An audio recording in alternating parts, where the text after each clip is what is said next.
Welcome back, viewers. Our focus remains on tracking the big stories. Pakistan and China are reportedly exploring the possibility of creating a new regional grouping to replace the SAARC, which comprises India, Afghanistan, Bangladesh, Bhutan, the Maldives, Nepal, Pakistan, and Sri Lanka. The proposed bloc appears to be an attempt by Beijing and Islamabad to carve out an alternative space for the influence in the global south. If the proposal is materialized, it would replace the SAARC, which has been suspended for a long time due to the India-Pakistan conflict. Its biennial summit have not taken place since the last 1 month in Kathmandu in the year 2014. Ambassador Mahesh Sachdeva, who is a former diplomat, is joining me live on the telecast. Ambassador Mahesh, thank you very much for speaking to us. Appreciate you joining me this morning. And in fact, the view of the latest reports of the grouping of China and Pakistan, aiming to replace the existing SAARC and to dominate with the purpose of, in fact, the Southern Asia and Global South. How do you look at this entire new bond me with the Pak-China reaching in the advanced talks, and what kind of a possible, in fact, challenge does it also pose for India? Thank you. Glad to be with Newsx. This report is a solitary one, not substantiated by any statement by any official organ either in Islamabad or in Beijing. And it derives its root in Kunming meeting at the lower level of Bangladesh, Pakistan, and Chinese diplomats. I think at this stage, it'll be called a speculative kite flying, just to assess the reaction of various parties to such a proposal. There are, on balance, more negatives than positives in its favor.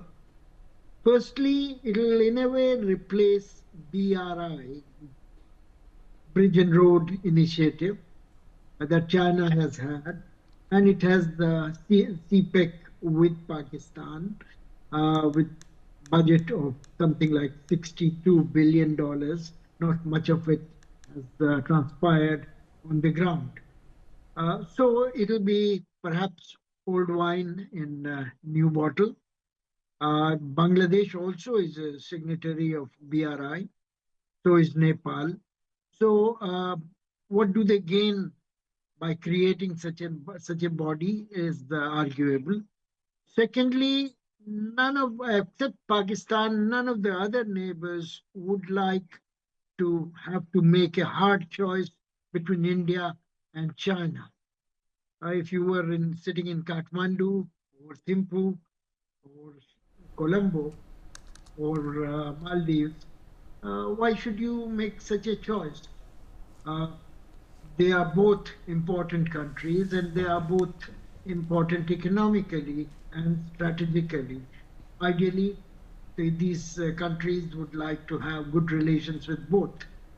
Depending on how India reacts to such a proposal, I think it'll be difficult for them to countenance entry into it if India stays out.